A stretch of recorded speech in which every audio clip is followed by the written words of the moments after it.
Yeah, so, and like I said before, this isn't to, like, throw salt on his name or anything, because like I said, I love him with all of my heart, and I still would love him. I still love him to this day. But yeah, he was like, well, I need to go to Alabama, because he was from Alabama. I'm originally from Missouri. So he's like, I need to go to Alabama. I can go to Alabama and make some stuff happen to where we won't have to worry about anything anymore. So I'm like, okay. I'm not gonna get into full details of as of what happened, because we will be here all day. Like, this video will be like hours upon hours long. Cause let me tell y'all something. If y'all don't know something about me, I can talk. I can talk. I will talk your heads off for real. So we're not gonna make it so drastically long. So I'm just gonna cut to the chase. He's like, I can make some things shake, because, like, back home, like, his homeboys was, like, known for doing stuff they ain't got no business doing. Or, he didn't tell me a couple times, some of his homeboys would be on Crime Stoppers. See, I was from a smaller suburban area. You might as well say country. And he's from a bigger city. So, like, I didn't even know what a Crime Stoppers was. I didn't even know what that was. I'm like, what is that? So he's like, I can go there and make some stuff shake or whatever. I'm like, okay, cool. So mind you, the night that we were supposed to go down there, we had left like on a Friday. The night we were gonna go down there, like, we had got into another argument, and I'm like, you know what? Like, I can't remember what we were arguing over. I'm like, we can turn this car around, cause, like, this is my car. Like, da da da. But anyway, we went ahead and went to Alabama. When we got there, his parents were gone. We went to his parents' house. We got there about 5 o'clock in the morning. He had dropped me off at his parents' house. And he left me there all day. Like, I was there by myself at his parents' house. Mind you, this was my second time ever being to Alabama. I don't know no one there. I have no kin there. Like, just young and dumb, doing stupid stuff, making wrong decisions. So he left me there all day, like, literally. We got there at 5 o'clock in the morning. He dropped me off. He said he'll be back. He literally didn't come back until like 3 o'clock the next morning. Come to find out, and make a long story short, like, what they were doing, and the reason why he was late and all that stuff, is because they were making counterfeit money. Yeah, funny money. Yeah, you heard me. Funny money. Yeah, you heard me right. Yeah. So,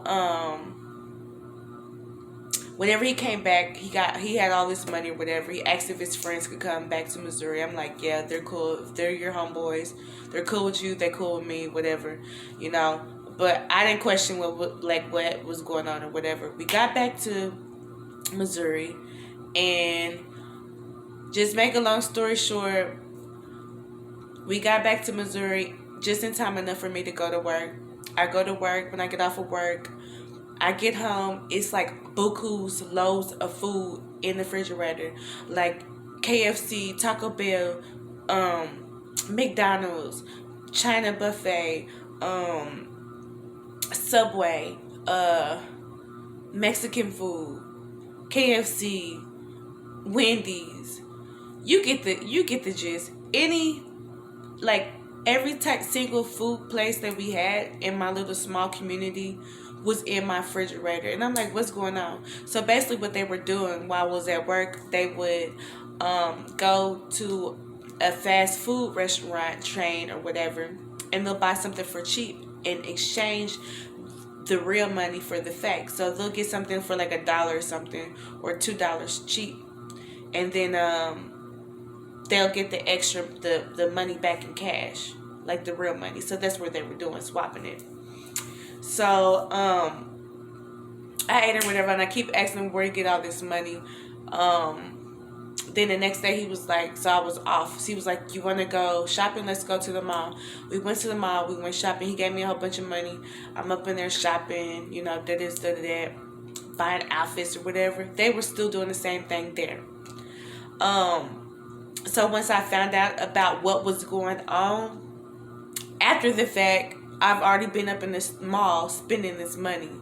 Like, I was pissed off. I'm like, look, now, like, we're not gonna have this. You got me messed up. Like, I've already been trying to think of a reason because this isn't working. Like, we argue too much. That. Like, it's time. Like, no, y'all gotta go. And I had called my mom and I had talked to her and I had told her about what was going on. And she was like, that's not right. It's like she put common sense back into me because at first I'm like, I don't care, like, whatever. Even though I was mad, but like, I'm like, whatever. Like, I didn't think that we were going to get in trouble for it, like whatever. So she put common sense back in my head, and then that's when I'm like, no, we can't have this. Y'all need to go back to Alabama. Literally, you guys, they were only, him and his friends, his friends from Alabama was only in Missouri for 2 days, literally. On the third day, I'm like, no, we finna go drop them off, and like, no, I'm not finna have this. Like, at this point, like, we can be done, it could be whatever, like, cause this, like, no. How you gonna involve me in some mess like this, So, literally 2 days. They had left to go gas up the car. Because, like I said, we were on our way back to Alabama to go drop them off. And I was still home by myself getting dressed while they had left to gas up the car and, get ready, prepare for this trip that we're going to take. I hear a knock on the door. I go to the door. And guess who it is, you guys? The feds. They was like, are you such and such? And I'm like, yeah. And they were like, oh, well, can we come in? And I'm like, no. They was like, well, we're with the United States government and we're coming over here concerning the swarm of counterfeit money that's been going through the southeastern part of Missouri. I'm like, he said, we can't come in. I'm like, no. And he was like, he pulled out that, like, a piece of paper, like a warrant. I was like, well, come on in then. You guys, I'm telling you, from this point on, it seems like a movie. Seriously. Like, they came in, and then they start asking me all these questions, and then he was like, whose duffel bags are in the middle? Because, like, mind you, we were about to leave, so everybody had their stuff, duffel bags and stuff. They was like, who duffel bags is right here in the middle of the floor? I'm like, you know what? They're my boyfriend's and his friend's duffel bag, and matter of fact, they'll be here in a minute. So literally, it was just like, I can still see this day in my mind. Like, I hear the door unlock, and then whenever he opens the door, he looks at me, and I just gave him that look. I'm like, I just automatically put my head down because it's like, at this point, what can I say, But he already knew. It's like, right when I did that, he just took off. Like, he was like, he jetted down the steps. I ran to the window. I seen he jetted down the step. These agents are chasing after behind him, and he's just up. And then the other friends are up. Like, everybody just up. So I'm like, oh my gosh, what do I do? Y'all, look, I done went next door to my a childhood friend that I grew up with. I'm like, hey bro, let me stay over here, let me hide. At first he's like, no, you ain't finna get me in your mess. Like, and then his girlfriend was, at the time, she's like, man, she can stay over here, so come to find out, like, they had helicopters. I could hear the helicopters, like, literally the whole apartment complex was surrounded by police. Make a long story short, the next time I called my mom, I was calling her from jail, and I'm crying. I'm like, and so that was my first time ever going in trouble, like getting in trouble for one, and it was my first time ever going to jail, you guys. And boom, that's when my blessing happened. So the whole time while I was in jail, I was like, man, like, am I supposed to say that I'm guilty or not guilty? Because at first, because I didn't really think about this, but once I knew, I didn't try to do anything to stop it. Like, I mean, like, So during that time, I just really started getting real heavy in God's word, reading the Bible. And I never forget, you guys, it was October 22nd, 2011. I was pacing back and forth in my cell, and God was just, he was just working with me, you guys. Like, I was just reading. Everything that I learned is literally because God showed me it. Like, he showed me through the scriptures. Like, he showed me how much that he loved me, that how much that he's always been here for me, that how much he adored me. So October 22nd, 2011, you guys, I gave myself to God. I asked him into my heart, and that's when I became saved. And then it was also this lady, while I was in jail. Her name was Wani, and she helped me a lot. She really helped me a lot with my growth and development as well. So you guys, yeah, so I'm pacing back and forth in my cell, and I'm like, God, what am I supposed to do? Am I supposed to say, like, guilty, not guilty? Because this is like feds. Like, so right now I'm like in like state jail or whatever, just in jail right now. So I know that this was about to go to trial, and I know I was gonna have to plead guilty, not guilty. And I'm thinking, like, what should I plead? Like, what should I plead for this? Because I didn't know nothing of jail. I'm young, you guys, mind you. Like, literally a year ago, I was just now in high school. Like, and now, boom, like, I'm in this situation. I didn't know what was going on. I was just like scared to death. Oh my gosh, you guys, I was so scared. Like, I cried myself to sleep a lot of the times. It just was not really good. It was not a good thing for me. But like I said, it was a good thing because it was a blessing in disguise for me.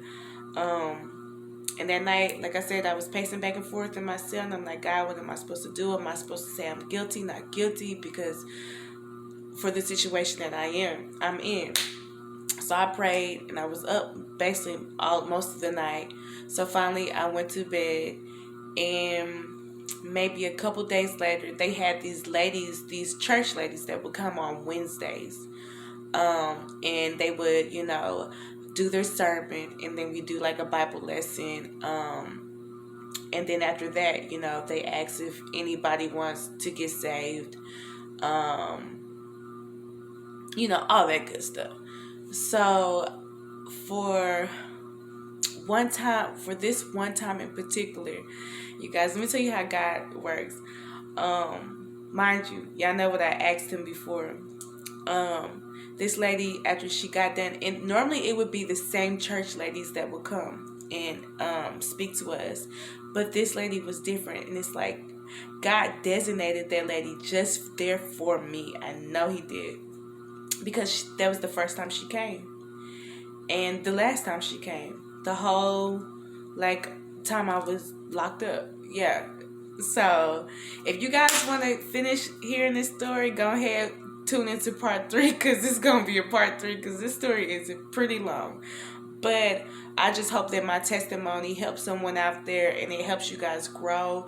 And it just shows you that God is here. He will never leave you nor forsake you.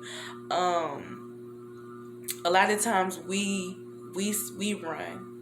The flesh is weak. In God's good word, he tells us to live of the spirit and not of the flesh, of these fleshly desires. And he also tells us to keep ourselves unspotted from this world. So yes, you guys, look, now we're getting to the part where it's finna get bumping, you guys. So I hope you guys tune in into my part 3, because this is already going on long. So yeah, thank you guys so much for watching. Be sure to like, comment, and subscribe, period.